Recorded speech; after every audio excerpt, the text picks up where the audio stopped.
بسم اللہ الرحمن الرحیم۔ میاں بیوی کی لڑائی اور مہمان کا رزق۔ ایک گاؤں میں ایک صاحب کی اپنی بیوی کے ساتھ کچھ آن بان ہو گئی۔ ابھی جھگڑا ختم نہیں ہوا تھا کہ اسی اثنا میں ان کا مہمان آ گیا۔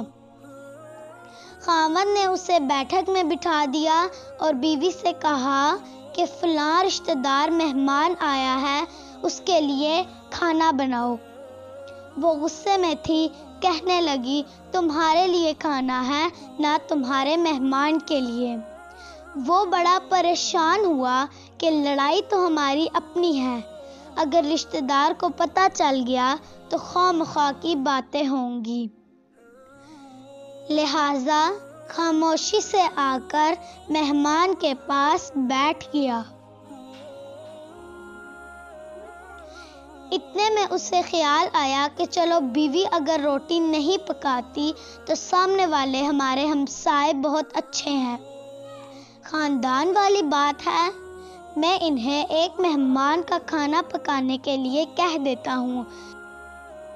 چنانچہ وہ ان کے پاس گیا اور کہنے لگا کہ میری بیوی کی طبیعت خراب ہے، لہٰذا آپ ہمارے مہمان کے لیے کھانا بنا دیجئے۔ انہوں نے کہا بہت اچھا، جتنے آدمیوں کا کہیں کھانا بنا دیتے ہیں۔ وہ مطمئن ہو کر مہمان کے پاس آ کر بیٹھ گیا کہ مہمان کو کم از کم کھانا تو مل جائے گا، جس سے عزت بھی بچ جائے گی۔ تھوڑی دیر کے بعد مہمان نے کہا ذرا ٹھنڈا پانی تو لا دیجئے۔ وہ اٹھا کہ گھڑے کا ٹھنڈا پانی لاتا ہوں۔ اندر گیا تو دیکھا کہ بیوی صاحبہ تو زاروں قطار رو رہی ہے۔ وہ بڑا حیران ہوا کہ یہ شیرنی اور اس کے آنسو، پوچھنے لگا کہ کیا بات ہے۔ اس نے پہلے سے بھی زیادہ رونا شروع کر دیا، کہنے لگی بس مجھے معاف کر دیں۔ وہ بھی سمجھ گیا کہ کوئی وجہ ضرور بنی ہے۔ اس کے خاوند نے کہا کہ بتاؤ آخر تمہارے رونے کی وجہ کیا ہے، تم ایسے کیوں رو رہی ہو؟ بیوی نے کہا کہ پہلے مجھے معاف کر دیں، پھر میں آپ کو بات سناؤں گی۔ خیر، اس نے کہہ دیا کہ جو لڑائی جھگڑا ہوا ہے میں نے وہ دل سے نکال دیا ہے اور تمہیں معاف کر دیا ہے۔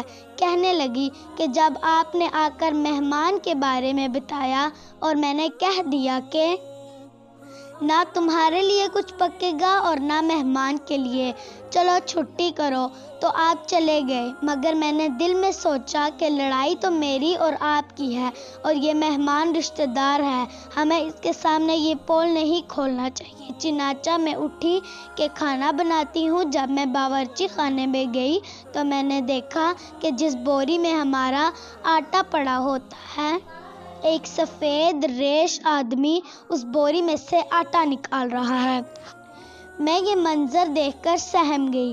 وہ مجھے کہنے لگا اے خاتون، پریشان نہ ہو، یہ تمہارے مہمان کا حصہ تھا جو تمہارے آٹے میں شامل تھا۔ اب چونکہ یہ ہمسائے کے گھر میں پکنا ہے، اس لیے وہی آٹا لینے کے لیے آیا ہوں۔ اس واقعے سے ثابت ہوتا ہے کہ مہمان بعد میں آتا ہے، جبکہ اللہ تعالیٰ اس کا رزق پہلے بھیج دیتے ہیں۔ مہمان اللہ کی رحمت ہوتا ہے اور اللہ کی رحمت سے مایوس نہیں ہونا چاہیے۔